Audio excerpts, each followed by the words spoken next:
education excellence.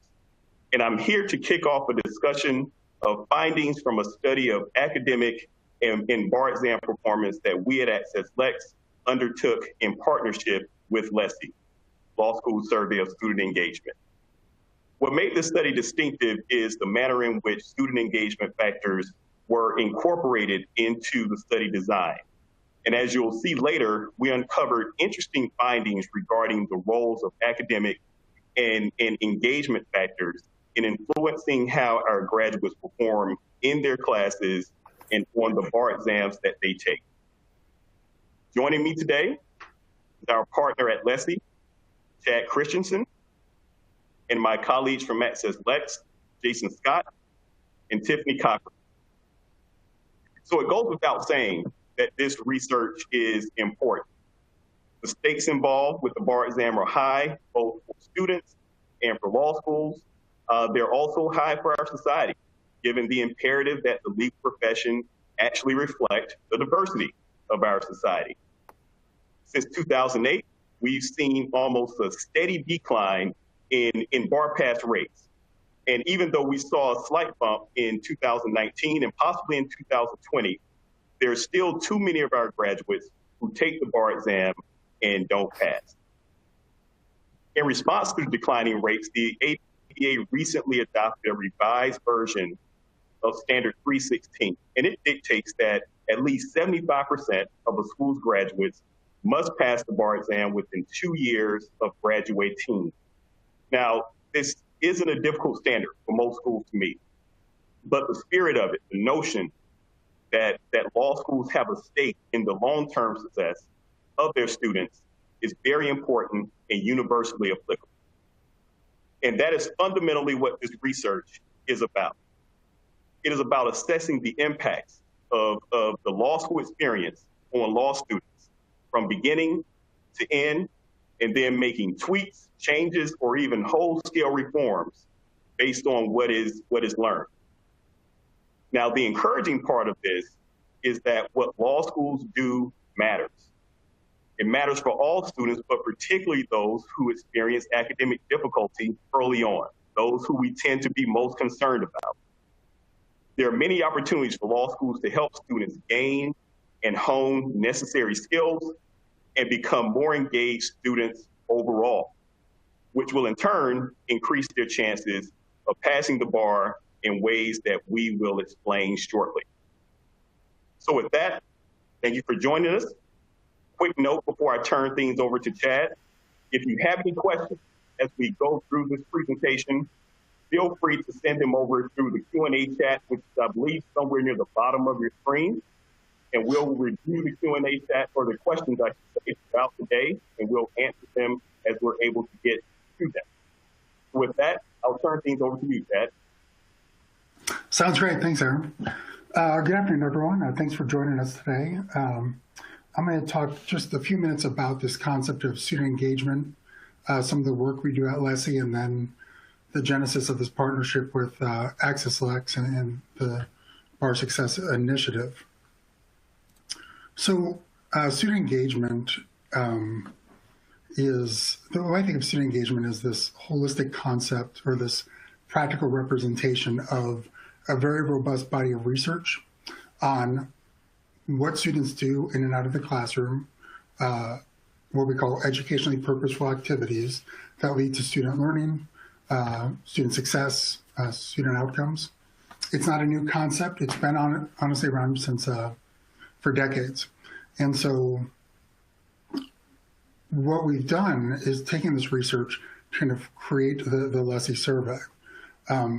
Before going into the survey itself, I want to share kind of some practical examples of what encompasses this educationally effective practice or purposeful activities. And the good news is it's intuitive. Things you would think, I could see why this would lead to student learning, certainly.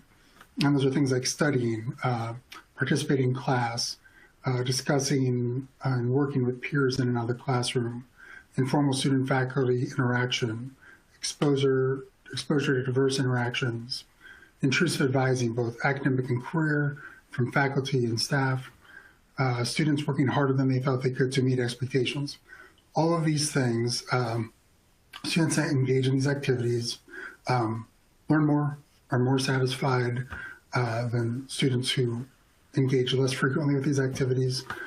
And those students are also more likely to say that they will attend the same law school again. So engaged students learn more, they're more satisfied. So all that being said, though, it's not just what students do. So student engagement, as we say, is a two-way street. It's how, not just how students are interacting in and out of the classroom, that's one part of it, but also how law schools organize and create the curriculum, learning opportunities to get students to participate in these activities. And so for LSSE, we were created in 2004 to help measure these activities of student engagement in law schools. And so we began in 2004. Since that time, we've collected over 380,000, close to 400,000 responses from law students at 203 different law schools. So we have a large database of what students are doing in and out of the classroom from over the last 16 years. So we administer the survey each spring. It's really comprehensive. It's about 100 questions on our core survey. It delves into a lot of these concepts that I just mentioned. It takes about 15 to 20 minutes for the students to complete the survey. We also have modules that schools can elect to append to the core survey, which would be things like diversity inclusiveness. We've got new ones on COVID and online learning, just based on the current environment. There's about 7 different modules that you can optionally choose to participate in. And our goal with this data is really to create or to provide law schools with actionable data, data that they can use to inform strategic decision-making. So to do that, we create reports each year for law schools that participate. Get hundreds of pages of reports, access to an online data analysis tool, and then peer groups that you can decide who you get some comparative data with as well. So all that to say, we have this strong population of schools that participate each year, and we have this infrastructure to provide data directly to law schools. And so then how this partnership came about in this initiative was really conversations a few years ago between, with Aaron and Tiffany to just talk about how can we provide this tangible, actual information to law schools to help them increase bar passage. So it was really exciting to work together and trying to create this study, because though we know the impact of student engagement on student learning and student outcomes, empirical relationships between student engagement and bar performance have not been studied extensively, and LSSE had not done a study on that as well. So what I think is really cool about this is it's incredibly comprehensive. It takes this holistic view of a big portion of the life cycle of a law student to tease out which factors influence academic performance in bar exam passage. So it looks at undergraduate performance through admission indicators like undergraduate GPA on a number of different dimensions and LSAT scores. It looks at the academic performance of the law student in law school through their GPA. It looks at how the law student engages in law school and in and out of the classroom through a number of different student engagement factors and indicators captured on the LSSE survey. And then it kind of ties all of these things together by looking at the bar pass rates to try and determine what are the things that influence academic and bar exam outcomes. So we launched this in 2018, and Jason's going to talk about kind of some of the findings and the first cohort of years 2018 and 2019 of the schools that participated in the initiative. So Jason, I'll pass it to you.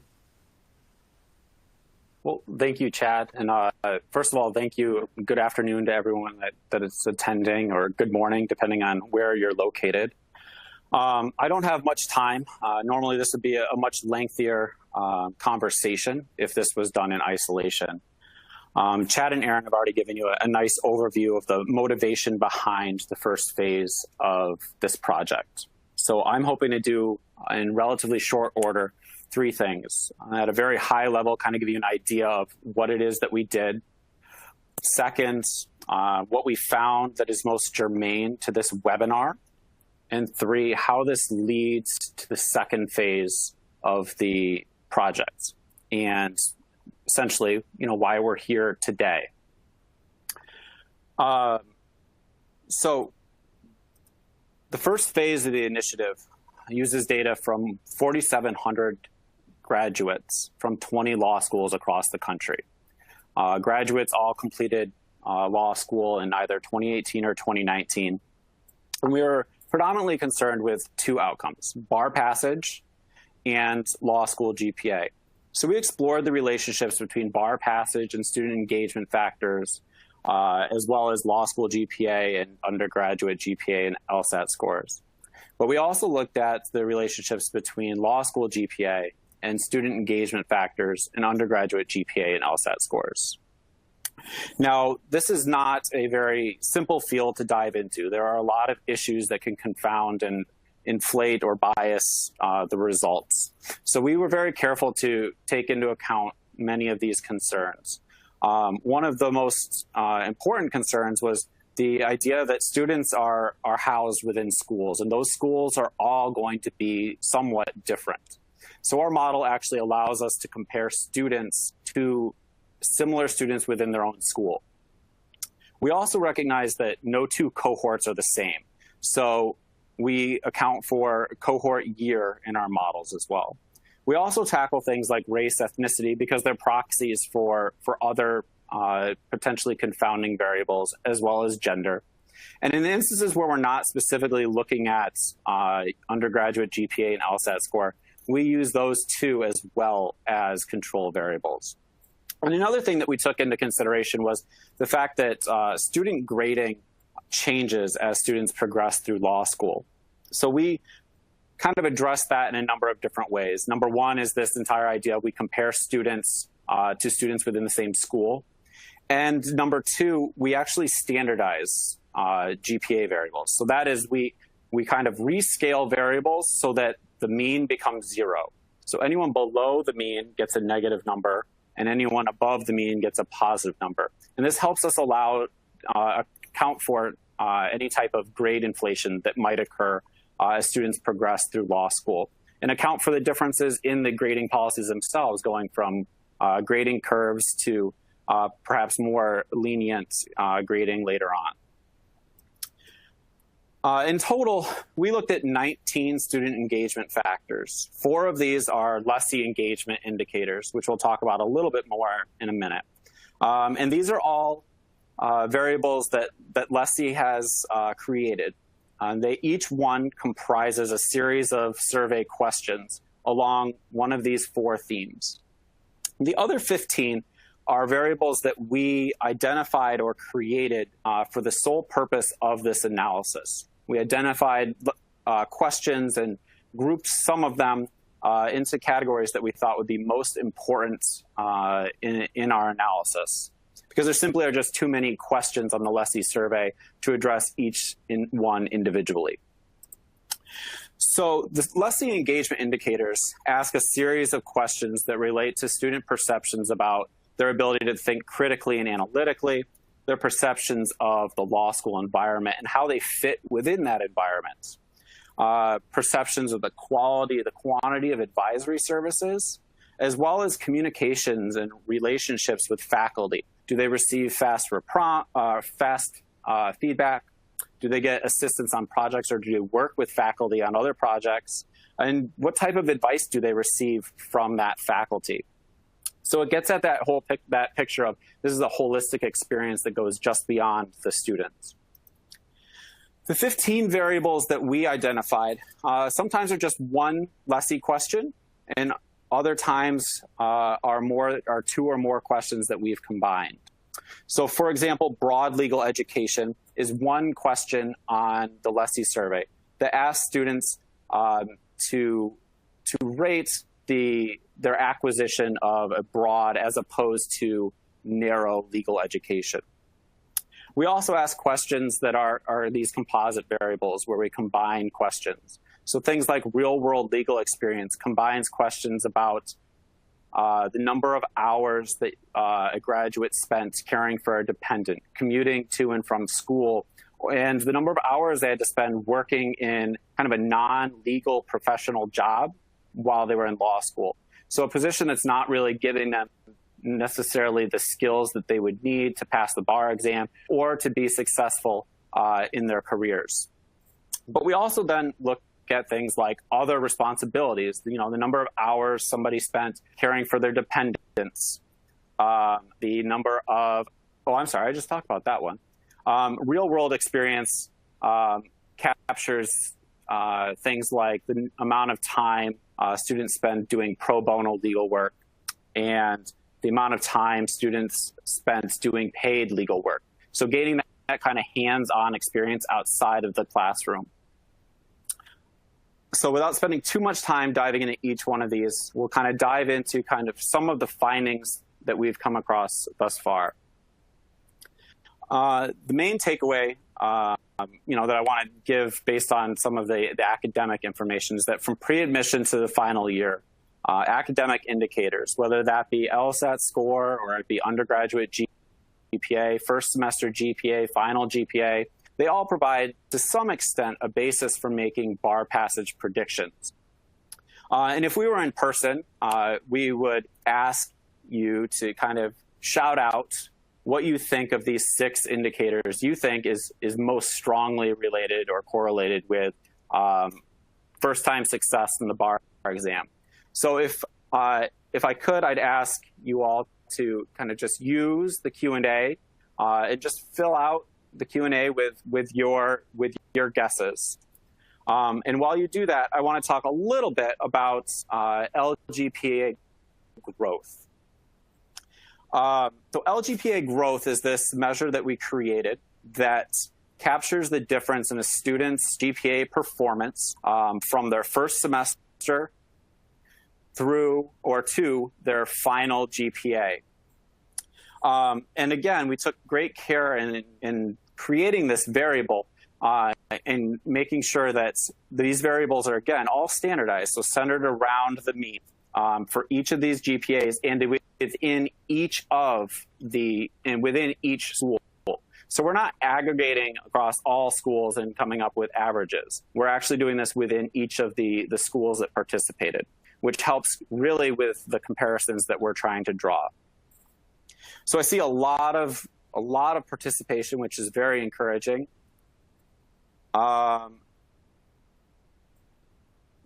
So I see some LGPA growth, GPA, first semester GPA. I think we might have had some people that have attended some of our previous webinars and workshops. So as I mentioned, LSAT score and UGPA do, to some extent, predict first-time bar passage. But there's a big but here.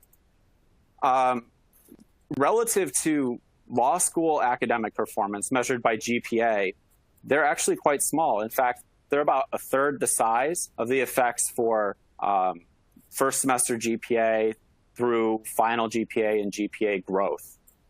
And I think what's most important here is to kind of take into account the increasing line of first semester to first year to final GPA, understanding that each one of those lines is kind of a cumulative measure. So first year GPA takes into account first semester GPA. So important here is to see that first semester GPA is actually a pretty good predictor of a bar passage, which would, I think, suggest that it's a good time to target or identify students for intervention. But really what we're here to talk about is this finding right here, LGPA growth, the difference between a student's first semester GPA and their final GPA. What we found is that GPA growth increases the likelihood of bar passage. And you can look at this figure and you can think of it as basically 3 different stories.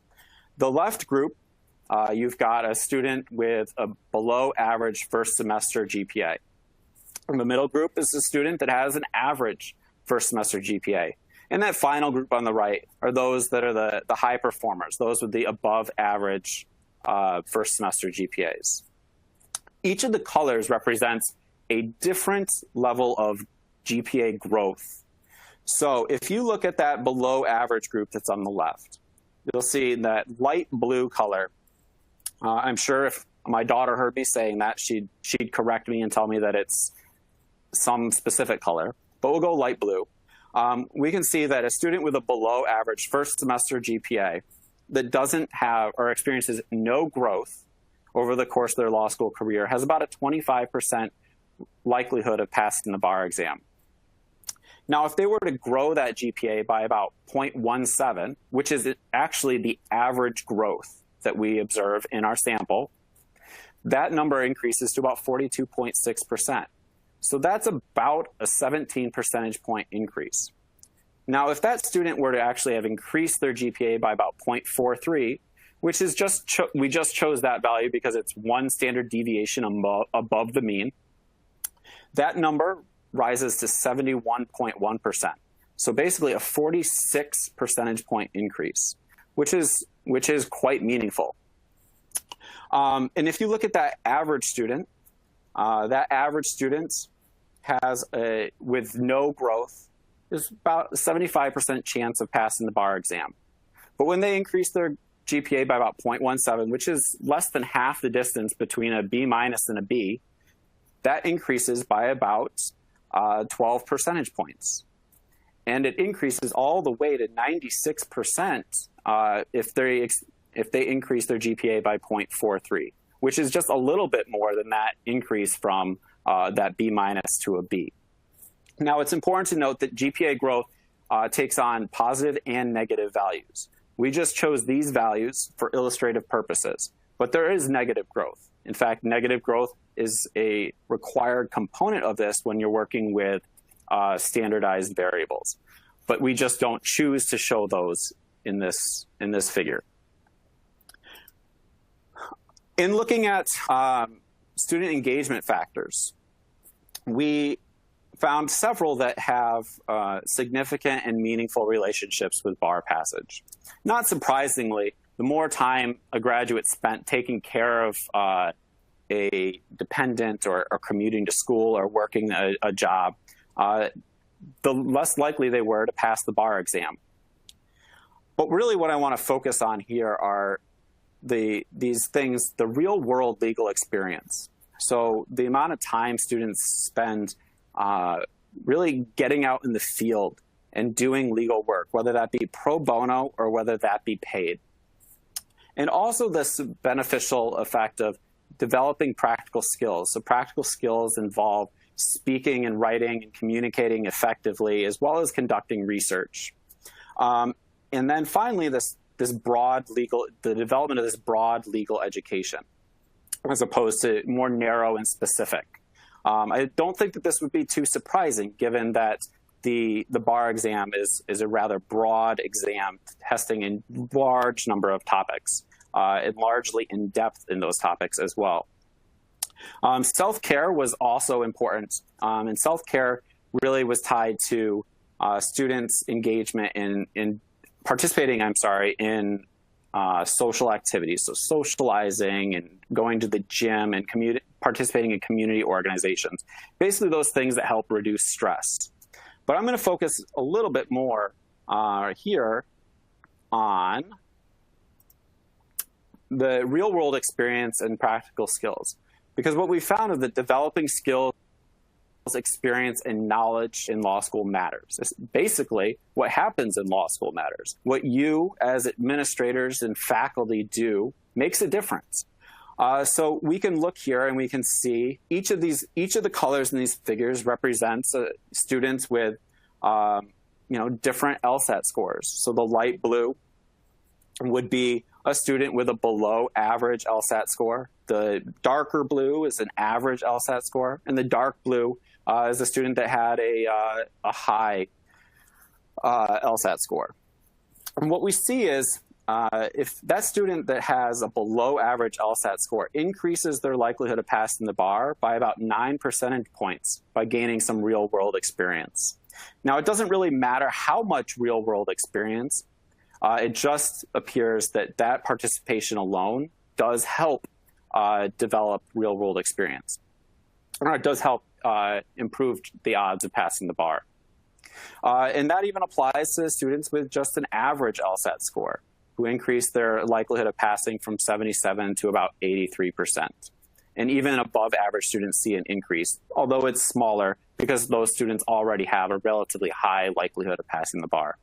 A very similar story unfolds when looking at practical skills, which is that figure on the right. That student that comes in with a below average LSAT score has a 64% likelihood of passing the bar, all things being equal. But that increases to about 72%, or 8 percentage points, by this perception that they've developed and acquired these practical skills. And those same kind of increases for real world experience apply here. So a student with an average LSAT score increases from 78% to about 84%, and a student with an above average LSAT score increases from about 88 to 91%, the higher they rate their the development of these skills. So this kind of leads us to, I think our major lesson here. And I'm going to use a sports analogy because whenever I can, I like to. And I used to be a track and field participant. I wish that I had been a star, but I was not. But this is a rather inspiring story that I think really encapsulates what happens on law campuses, but perhaps doesn't always go noticed. So in 2008, this is a picture from 2008, the Big Ten Track and Field Championships, the 600-meter race. And the woman on the ground is Heather Dornadin. During the race, she fell flat on her face and was passed by the field. Now, I'm sure many watching had written her off as being out of the race. But she did not write herself off. In fact, through grit, persistence, resilience, and the skills, and I guess a little bit of adrenaline, got back up, finished the race, but didn't just finish it. She finished it by winning, by catching up to the field and passing the field just before the finish line. And I think that's an important lesson for us to think about when it comes to the students that are on our law school campuses, those that maybe come in with a low LSAT score, those that maybe stumble after the first semester, or those that stumble somewhere along the line, but after that point, that we can pick them up, and with skills, with grit, with perseverance, we can move them along and get them to the finish line. So all of that leads us to what's next and moving forward. COVID-19 really threw a lot of wrenches into a lot of plans, and that includes this one. COVID-19 meant the bar exam experience is unlike any others that we've seen.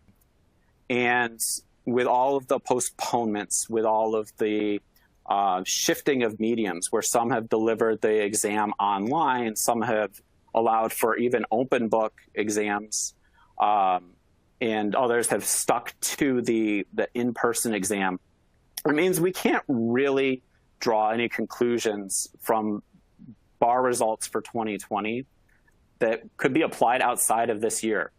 It would not be wise to do so. So given that the bar experience is so unprecedented and the situation is fluid, we decided that that this project could evolve. And it could evolve based on some of the things that we have found so far, and that I mentioned. And it's largely guided by this idea that growth occurs above and below the surface. So when we look at a tree, for instance, we often just measure growth by its heights, by the number of leaves, by the number of branches, etc., the things that we can easily see. But there is substantial growth for that tree underneath.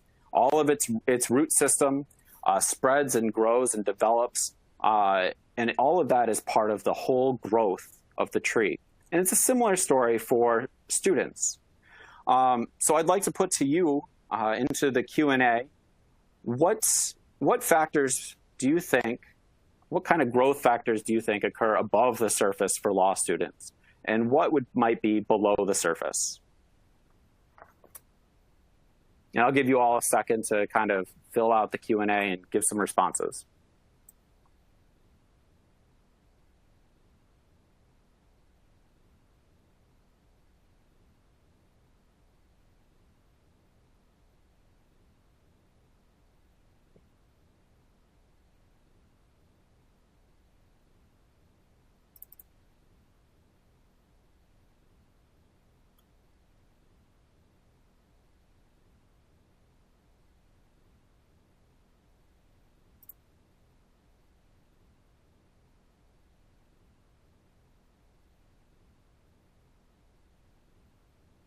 Okay, so I see a few responses here, and I think there are some good ones to be considered.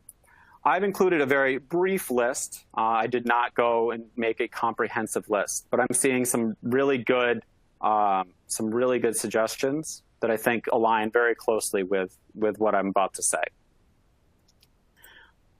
So for me, and the way that I think about this is growth above the surface is really largely tied to law school GPA because it's something that we can measure. And in fact, it is measured. So law school GPA and more generally grades themselves are some type of measure of growth. What we're actually measuring with GPA is debatable. Some will argue that we're gathering information on students learning to study better or students kind of learning how to, integrate with the campus better. Others say that it's truly a measure of knowledge and gain and of that nature. But below the surface is, I think, where we really dive into what we gain from the LSSSE survey.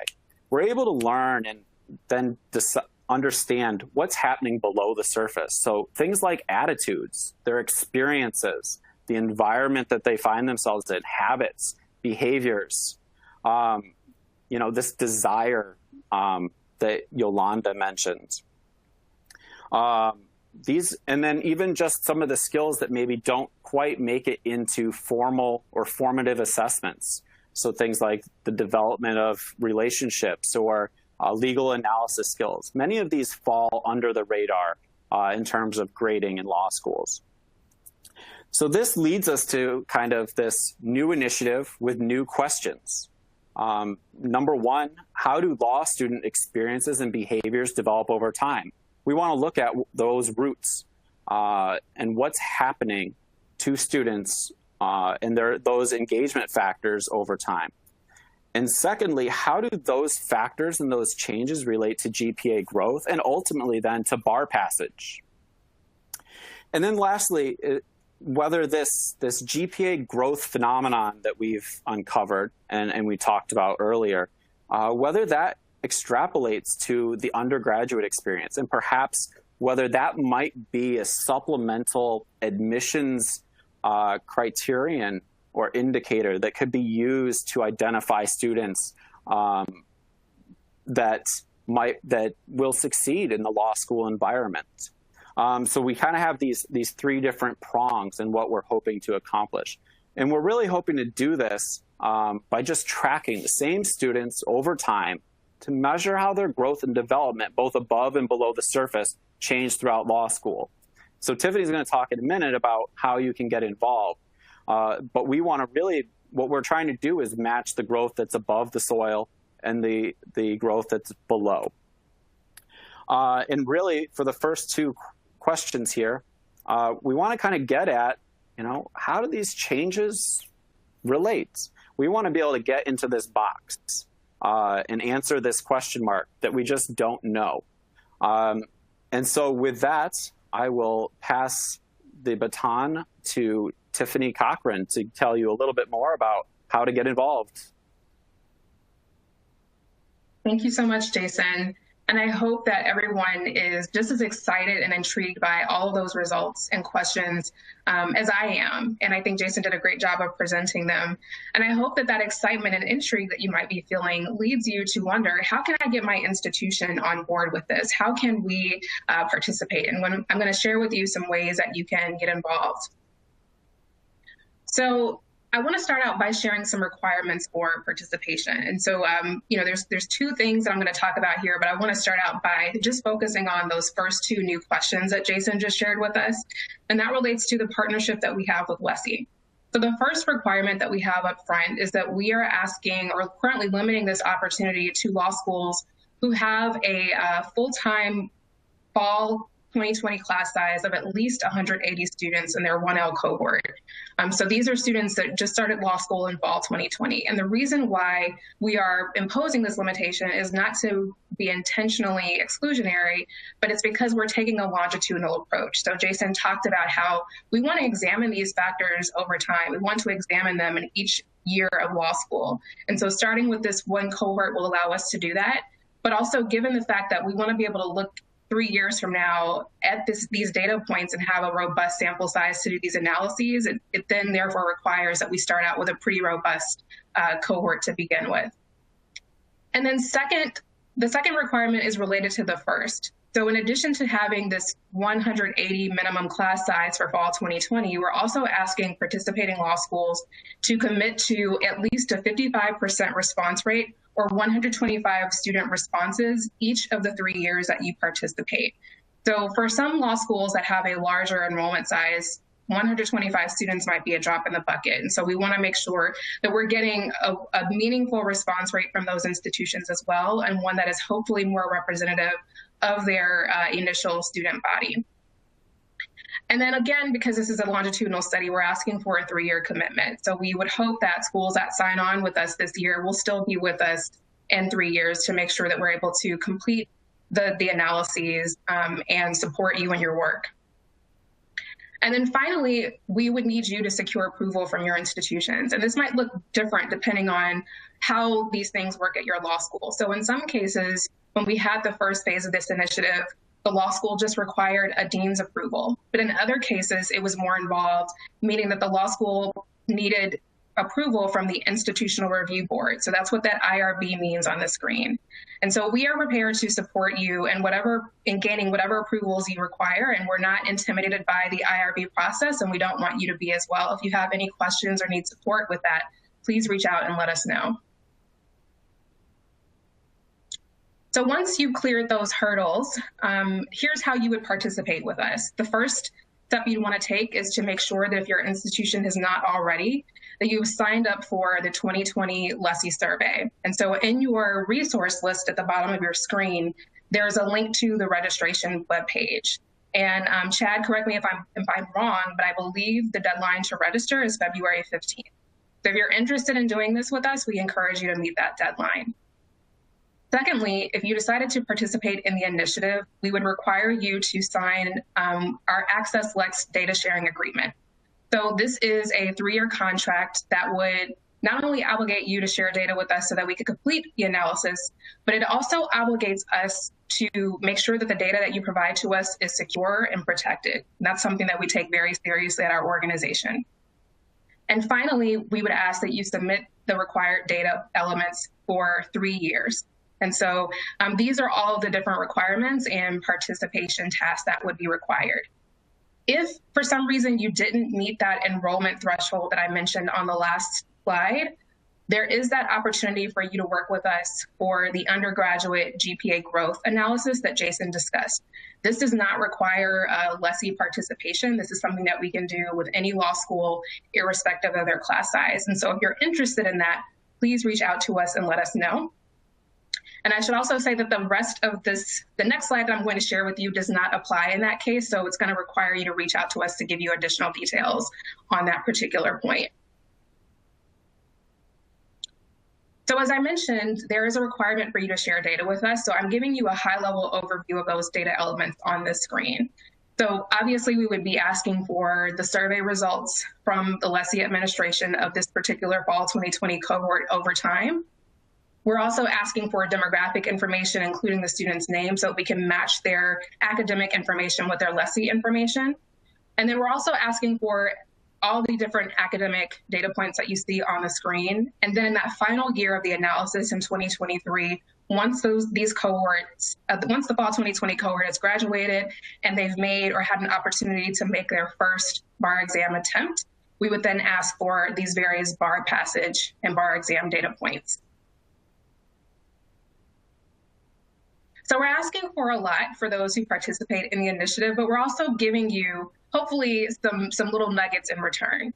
So the first of those incentives is that any law school that has, in the years 2017, 2018, or 2019, had a first-time bar passage rate that fell below 75%, AccessLex will reimburse the cost of your LSSSE administration for each year of your participation in the initiative.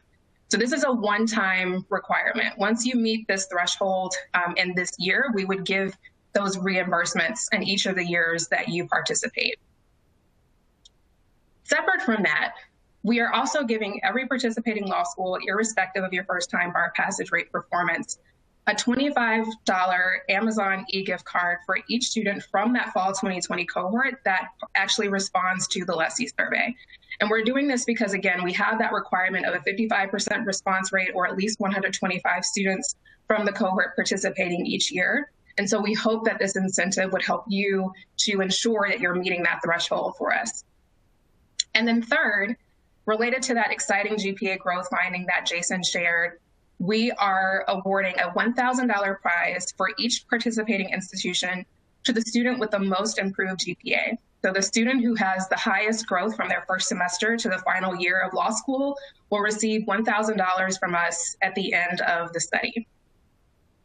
And then finally, and probably most importantly, we're giving you robust empirical analysis to support your ongoing work of ensuring that your students are not only succeeding in law school, but they're also passing that finish line and passing the bar. So in your resource list, there is a link to a sample report that is related to the first phase of the initiative. So obviously the analyses will look different because of this new scope that we're introducing to you today, but it gives you an example of the types of reports that each school received from us individually. So Jason talked about and covered the results of our aggregated analysis of all 20 schools, but each of those 20 schools also received a personalized report that's just based on what we observe for their campus and their students. So that's what we would also be providing to you. So before I turn it over to Chad to wrap up our webinar, I want to turn it over to you all to see if there are any questions. And I do see that a few have come into the Q&A since I've been chatting. So let's address a few of these before we wrap up.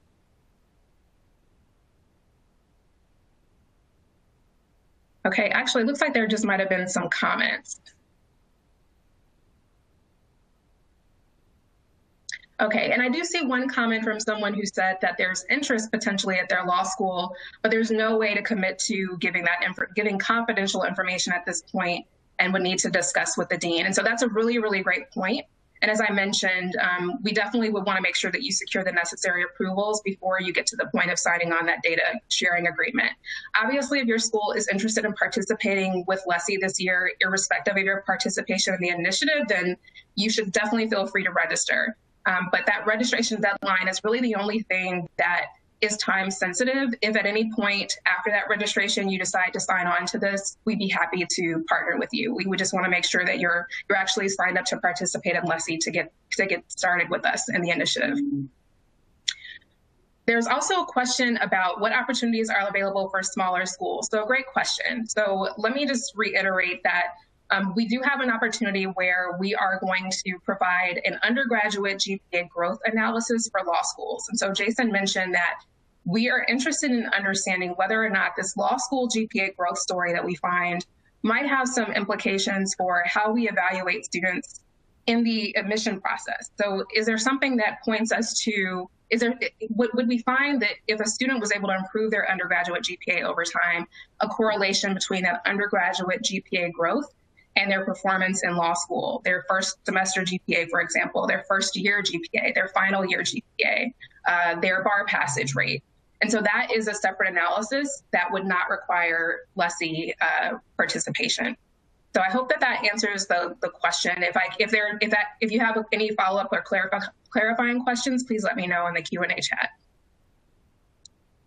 There's also a question about whether or not you can have a copy of the PowerPoint presentation. Absolutely. So at the conclusion of this webinar, everyone who is registered will receive a link to a post-webinar recording, and we'll also make sure that the slides are available as well. There's another question here that asks, does my school participating help advance bar pass for vulnerable students generally, and how so? And that's a really great question. And I encourage my co-presenters to chime in. I'll start off by what I think is the right answer. So I think that this opportunity really is helpful because we are examining bar passage, again, as Jason mentioned, looking at the whole student. So not just looking at academically what's happening above the surface, but also what's happening below the surface to understand what are some of the levers that we can pull and push to try to ensure that students are more effective in how they're performing in law school, but also in terms of how they might perform on the bar exam. And so because we're asking for this demographic information as well, we can look at not only students who are part of vulnerable populations demographically, but also students that are part of vulnerable populations academically. And so we have all the necessary information to run those analyses for you to make sure that we're focusing on students who are most at risk of not passing the bar exam for whatever reason. And our analyses in the first phase of the initiative did accomplish that in a number of ways. Does anyone have anything to add on that point? Yeah, I'll add something real quickly. I think the whole notion that it's not where you begin, it's where you end is a very powerful one, and it's supported by the data from our first round of analyses. And so this is really about fostering student success for all students. And it's also about assessing and checking what we are doing or what law schools are doing, both in the classroom, outside of the classroom, particularly in light of the students whom come through the door the first day of orientation. And so, yeah, this study is great for all students, and particularly the ones who I think the stakes become highest for, being those who don't do very well early on and face the largest risk of having a bad outcome on the back end. Mm-hmm. Thank you, Aaron. Are there any other questions? I haven't seen any others come in through the Q&A.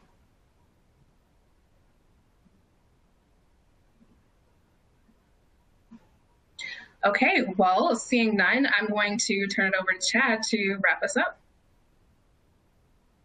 Thanks, Tiffany. And really, I think we just wanted to say, one, thank you for your time and interest. We're really excited about this project and moving forward. I know that you've got a lot of information today, and Tiffany mentioned that the slides will be available. But these two contacts right here for LSSE and AccessLex will help to get you started with any questions. If you have questions about LSSE, this email go directly to me and be happy to help, and we can help work with you on getting registered.